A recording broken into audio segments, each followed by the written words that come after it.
মৎস্যজীবীদের লোনের সুবিধের জন্য ক্রেডিট কার্ড করে দেওয়া হয়েছে। এতে এখনও 125 কোটি টাকার বেশি লোন ওনারা পেয়েছেন।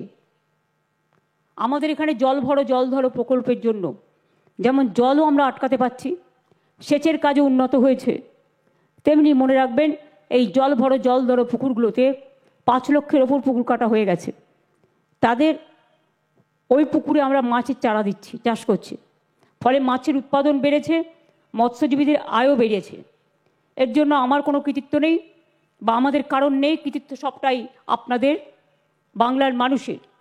আপনারা কাজ করার সুযোগ দিয়েছেন বলে এটুকু আমরা করতে পেরেছি। গঙ্গাসাগরের জন্য যা করার আমরা করেছি। আগে আমি যখন গঙ্গাসাগরে এসেছিলাম দেখেছিলাম কেন সবাই বলতো সব তীর্থ বারবার গঙ্গাসাগরে একবার, কারণ কুম্ভ মেলায় কেন্দ্রীয় সরকার হাজার হাজার কোটি টাকা দেয়, আর গঙ্গাসাগর মেলাতেও 1 কোটির বেশি লোক আসে। বারবার আমি বলেছি এটাকে জাতীয় মেলা ডিক্লেয়ার করতে, কিন্তু আজ পর্যন্ত করেনি। আর কুম্ভ মেলায় হাজার হাজার কোটি টাকা দেওয়ার ফলে ওরা ডাইরেক্ট ট্রেনে গিয়ে নামতে পারে, ডাইরেক্ট প্লেনে গিয়ে নামতে পারে, ডাইরেক্ট গাড়িতে গিয়ে নামতে পারে, কিন্তু আমাদের এখানে একটা একটা করে মানুষকে জলে পার হতে হয়। এটা কত টাফ, এবং প্রশাসনকে কিভাবে কাজ করতে হয়। প্রশাসন, এনজিওস, আমাদের 8-10 জন মিনিস্টারও থাকে, অ্যাডমিনিস্ট্রেশনের যারা হেড তারাও থাকে, এই যে অত্রিদেব থেকে শুরু করে আরও যারা আছেন এখানে, আমি খলিলুর রহমান, আমি ওখানে মিনা, ওদিকে আরও অনেককে দেখতে পাচ্ছি, এরা সবাই থাকে। সেই জন্য এখানে রাস্তা, বিদ্যুৎ, আলো, পানীয় জলের ব্যবস্থা, হাসপাতাল, জেটি, হেলিকপ্টার পরিষেবা, হেলিপ্যাড সব করে দেওয়া হয়েছে। এবং 9 থেকে 17 যে তীর্থযাত্রীরা, সেখানে সাংবাদিকই হোক, প্রশাসনের কেউ হোক, তীর্থযাত্রীরাই হোক, যদি কেউ মারা যায় কোনো অ্যাক্সিডেন্টে বা কোনো ইনসিডেন্টে, তাহলে কিন্তু তাদের জন্য 5 লক্ষ টাকা করে ইন্স্যুরেন্সও করা আছে। আমরা দেখেছি, অনেক চেষ্টা করেছি যে এখানে একটা ব্রিজ হওয়া দরকার, যাতে মানুষ সরাসরি গাড়িতে চলে আসতে পারে। আসলে এতদিন কেউ এটা ভাবেনি। আর কেন্দ্রীয় সরকারের সাথে আমার কথা হয়েছিল একবার, কোনো একজন মিনিস্টার আমাকে কথা দিয়েছিল যে তারা সেতুটা করে দেবে বলে, আমি 3-4 বছর তাদের দিকে তাকিয়েছিলাম, কিন্তু তারা করেনি। আমি এখন মনে করি গঙ্গাসাগরে যখন তারা 1 পয়সাও দেয় না, তারা কোনো দিনই দেবে না। সুতরাং যেটা করতে হবে সেটা হচ্ছে অনেক খরচার থেকেও, আর্থিক সংকট থাকলেও মুড়িগঙ্গা ব্রিজের ওপরে গঙ্গাসাগর সেতু তৈরি করার প্রয়োজন আছে। গঙ্গাসাগরের মানুষ শুনলে খুশি হবেন যে এটাকে সার্ভে করে ডিপিআর হয়ে টেন্ডারও হয়ে গেছে। অনেকটা কাজ আমরা এগিয়ে দিয়েছি। 1,500 কোটি টাকার মতো খরচা হবে।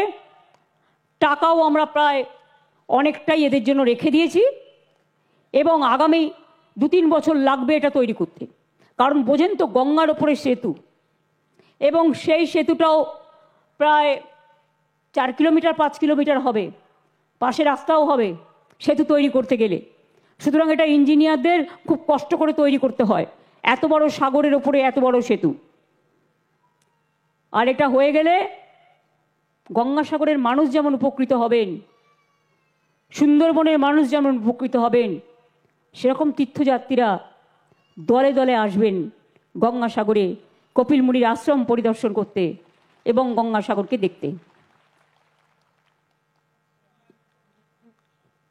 আমি যতটুকু জানি, আমি খুব একটা বেশি যে জানি এটা আমি দাবি করব না, কিন্তু इधर में जो नकुले गंगा सागर का जो महाराज है, मेरे को एक मिनती है, मिनती यही है कि देखो हमारा जितना भी करना है हम कर चुका, हम कर देता है, लेकिन समुद्र आगे बढ़ रहा है और कभी टाइम टू टाइम वो कपिल मुनि आश्रम का पास भी चला जाता है। अगर ये जगह पे आप लोगों को तो बहुत दान ध्यान मिलता है, धन भी मिलता है कपिल मुनि आश्रम के लिए, ये तो आप यूपी में रख देता है, भेज देता है, दैट्स ओके, वो हमारा आपका बात है, हम इंटरफेयर नहीं करेंगे। अगर इससे थोड़ा वक्त देके आप इसमें कंक्रीट का कुछ बना देंगे तो एक परमानेंट एक सॉल्यूशन हो सकता है।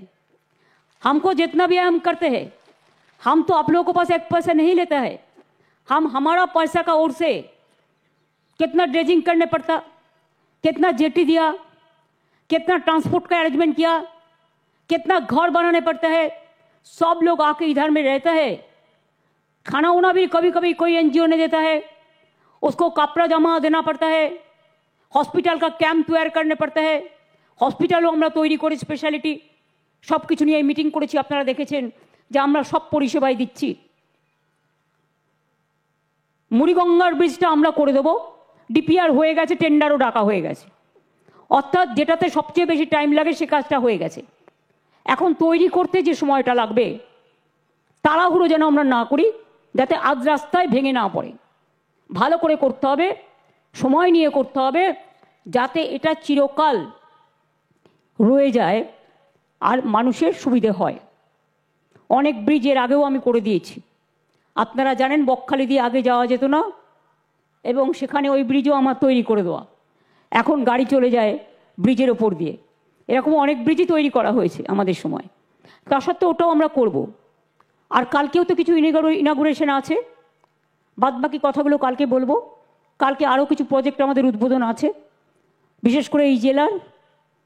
আমি যখনই আসি কিছু করে যাই, এবং উত্তর 24 পরগনা এবং আপনাদের দক্ষিণ 24 পরগনা জেলার। এছাড়াও আমি মনে করি, আমি অলরেডি চিফ সেক্রেটারিকে বলেছি একটা প্ল্যান তৈরি করতে। বিশেষ করে এই জেলায় সুন্দরবন পাথর গোসাবা পাথর প্রতিমা খুব দূর, পুরো জলাশয় ভরা এবং জলের ধারায় পুরো দ্বীপের মধ্যে তারা থাকে। পাখিরালয় যান, বকখালি তো এখন ঠিক আছে যুক্ত হয়েছে, তা সত্ত্বেও সজনেখালি যান, বিভিন্ন জায়গায় গোসাবা বলুন, সন্দেশখালি বলুন, হিঙ্গলগঞ্জ বলুন এবং পাঠানখালি, যেগুলো হচ্ছে আপনাদের এইসব এলাকার মধ্যে পড়ে। তাই একদিকে গোসাবা এবং পাথর প্রতিমার জন্য একটা সাব ডিভিশন অফিস যদি করা যায়, তাহলে ওখানকার লোককে কষ্ট করে কাকদ্বীপে যেতে হবে না, ডায়মন্ড হারবারে যেতে হবে না, বা অন্য কোনো জায়গায় যেতে হবে না, তাদের পরিষেবা তারা তাদের ওখান থেকে পাবে। আর একটা হচ্ছে সন্দেশখালি হিঙ্গলগঞ্জ উত্তর 24 পরগনায়। এই দুটো মানুষেরও যাতে এই দুটো জায়গার, এরাও জলের দ্বীপ দিয়ে ঘেরা, জলই ওদের যানবাহন, সুতরাং ওখানেও যদি একটা করা যায় তাহলে এই 4টে অঞ্চলের মানুষ, 4টে বিধানসভার মানুষ প্রকৃত পরিষেবা পাবেন চটপট করে। তাদের দূর দূরান্তরে যেতে হবে না, ঘরের সামনেই তারা পরিষেবাটা পাবেন। আমি এটুকু বলে শীতকাল গঙ্গাসাগর মেলায় সব পুণ্যার্থীদের আগাম অভিনন্দন জানিয়ে যাই। প্রশাসনকে বলবো আপনারা অনেক করেন, সাংবাদিক বন্ধুদের বলবো আপনারা অনেক করেন, আরেকটু নজর দেখবেন এবং যদি কোথাও কোনো প্রবলেম দেখেন সঙ্গে সঙ্গে সেটা প্রশাসনের কানে তুলবেন, যাতে সমস্যা হবার আগেই আমরা সমাধানটা করতে পারি। আপনাদেরও এই কাজে আমাদের যুক্ত হওয়া দরকার। আমি ডিএমকে বলবো যে গঙ্গাসাগরের যারা কভার করে সাংবাদিকরা বিশেষ করে, তাদেরও একটা গ্রুপ তৈরি করে নিতে, যাতে কোনো রকম প্রবলেম হলে এসপির গ্রুপটা এসপি ল অ্যান্ড অর্ডার ব্যাপার হলে দেখবে, ডিএমের গ্রুপটা ডিএম অ্যাডমিনিস্ট্রেশনের কোনো ব্যাপার হলে দেখলে, দুটোই দেখতে পারে দুজনেই, কিন্তু তবুও আমি মনে করি এটা ভালো হবে। এবং আপনারা সকলে ভালো থাকুন। পৌষ মাস চলছে, লক্ষ্মী মাস, পৌষ মাসে অনেক মেলা হয়, পিঠে পুলি হয়। আপনাদের জেলাতে তো বিখ্যাত জয়নগরের মোয়া, আপনাদের জেলায় পিঠে পুলি হাতের কাজ সৃষ্টি, আমরা যেটা নতুন করে সৃষ্টি করেছিলাম অনুর্বর জমিকে উর্বরা করে, কত কাজ করছেন মা বোনেরা। সেলফ হেল্প গ্রুপ থেকে শুরু করে, আশা থেকে শুরু করে, আইসিডিএস থেকে শুরু করে, স্বনির্ভর গোষ্ঠী থেকে শুরু করে, আনন্দধারা থেকে শুরু করে, সৃষ্টি থেকে শুরু করে, আর্টিজান থেকে শুরু করে, ঘরে বসে আপনারা যে কাজগুলো করেন সেই কাজগুলো আমাদের যত মেলা হয় বড় বড় মেলায়, সব মেলায় গ্রাম থেকে গিয়ে আপনারা এই কাজটা করেন। এখানকার বিখ্যাত সুন্দরিনী, সুন্দরিনীর প্রোডাক্টস, সুন্দরিনী নামটা আমি দিয়েছিলাম, মধু থেকে শুরু করে যত প্রোডাক্টস সব সুন্দরবনের মানুষরা তৈরি করেন। আপনারা একদিকে বাঘের সাথে লড়াই করে বেঁচে আছেন, একদিকে কুমিরের সাথে লড়াই করে বেঁচে আছেন। এই দেখুন না, একটা বাঘ 5টা জঙ্গল পেরোলো, 5টা জেলা, 5 দিন আতঙ্কে ছিল, স্কুলও বন্ধ ছিল। যেই আমরা উদ্ধার করলাম, আমাদের বন বিভাগ প্রশাসন সকলে মিলে দিন রাত খেটে সঙ্গে সঙ্গে ফোন আসতে শুরু করলো, ফেরত দাও ফেরত দাও ফেরত দাও, আর দিয়ে দিলাম। এবার আবার একটা চলে এসছে কাল। তো তোমরা তো টেক কেয়ার করবে তোমাদের ফরেস্টে, যাতে তোমাদের বাঘ আমাদের এখানে ঢুকে না পড়ে, আমার গ্রামে আতঙ্ক না ছড়ায়। এমনিতেই হাতির সংখ্যা আমাদের এখানে খুব বেড়ে গেছে।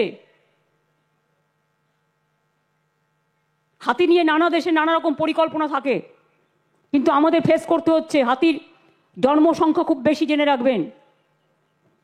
আর তাদের খাদ্য দিতে দিতে বনে যখন সব খাদ্য হয়ে যায়, ওই খাদ্য খেতে মাঝে মাঝে লোকের মন অন্য খাদ্য খেতে পছন্দ করে।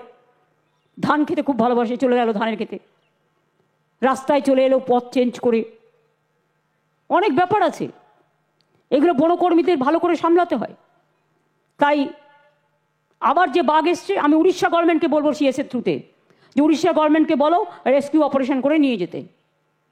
কারণ আমাদের লোকেরা 5 দিন ধরে 5 রাত না ঘুমিয়ে 5টা জেলা বন্ধ রেখে মানুষ ঘর থেকে বেরোতে পারেনি, বাচ্চাদের স্কুল বন্ধ।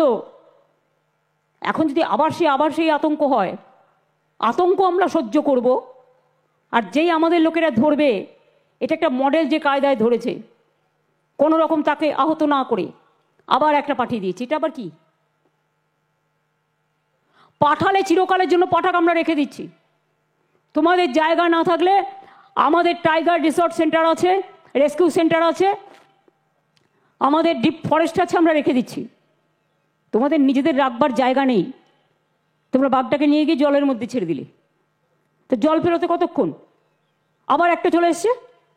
এটা কি হচ্ছে?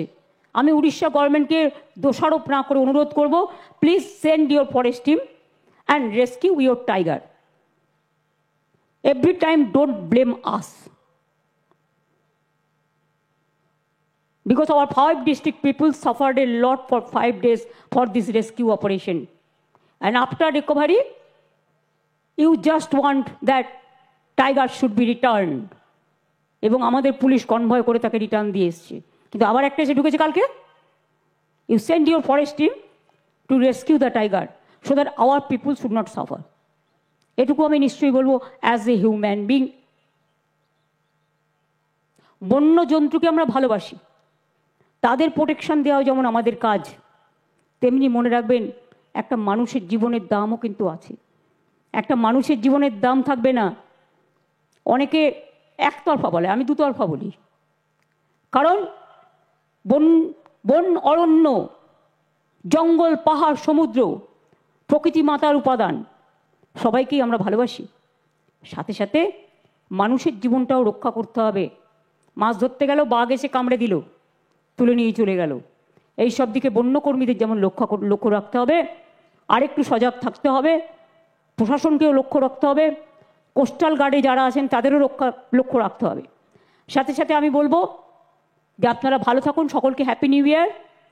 এবং গঙ্গাসাগর মেলা এখন মানুষ একবার নয় প্রতিবার আসেন। আপনারাও সকলে ভালো থাকবেন, সুস্থ থাকবেন।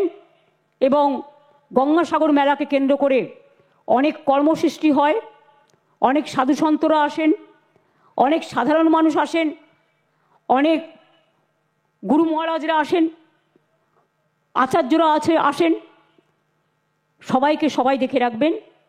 এই মেলাটা সবার জন্য, যে কোনো তীর্থস্থান, ধর্ম যার যার, আপনার উৎসব কিন্তু সবার। গঙ্গাসাগর মেলা আমাদের সবার মেলা। এটাই যেন সব মানুষ মিলে একাকার হয়ে যায়। সবার জন্য সবাই এগিয়ে আসবেন, ভালোবাসবেন। আর যদি যুবক, ছাত্ররা বা স্থানীয় মানুষ কোনো রকম কোনো ঘটনা ঘটাতে কেউ চেষ্টা করে, তাকে রুখে দেবেন। এবং তার জন্য প্রয়োজনে প্রশাসন আপনাদের পুরস্কৃত করবে। কিন্তু কোনো রকম ঘটনা যাতে কেউ না ঘটাতে পারে, কেউ চক্রান্ত করতে না পারে, সেদিকেও কিন্তু লক্ষ্য রাখবেন। ভালো থাকবেন, সুস্থ থাকবেন। আমি এখন ভারত সেবাশ্রম সঙ্গে যাব। সাংবাদিকদের বলবো আপনারা একটু আগে বেরিয়ে যান, আপনারা গিয়ে পৌঁছবেন, তারপরে আমি যাব। সেই জন্য আপনাদের আমি 15 মিনিট টাইম দিচ্ছি। এবং আপনাদের জন্য গাড়ি আছে রেডি করা, আপনারা पहुँचे जान। अभी भारत सेवाश्रम करे हम गंगासागर मेला में जाएगा, अभी भारत सेवाश्रम संघ में जा रहा है, उधर से आपको उधर में आएंगे, ठीक है ना? तब तो चलेगा, कोई एतराज़ तो नहीं है ना? थैंक यू सो माच।